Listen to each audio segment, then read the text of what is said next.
Hammaga salom. Sizlar Uzgrant TV kanalini tomosha qilmoqdasiz. Mudhish xabar. Qozog'istondagi 52 qurbonning barchasi O'zbekiston fuqaroligiga aytilmoqda. Bugun 18-yanvar kuni Qozog'istonning Aqto'be viloyati Irgis tumanida yo'lovchi avtobus yonib ketgani oqibatida 52 kishi halok bo'lganligi to'g'risida xabar bergan edik. Qozog'iston Ichki ishlar vazirligi Favqulodda vaziyatlar qo'mitasining xabariga ko'ra, O'zbekistondan Rossiyaga yo'l olgan avtobusda jami 52 nafar odam bo'lgan.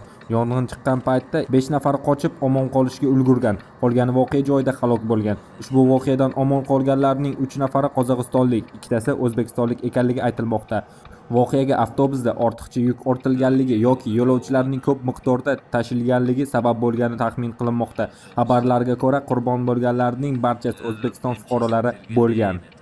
Sizlarga yetkazmoqchi bo'lgan xabarimiz shulardan iborat edi. O'z fikringizni kommentariyada yozib qoldiring, videoga like bosing, kanalimizga obuna bo'lishni unutmang. Xayr, salomat bo'ling.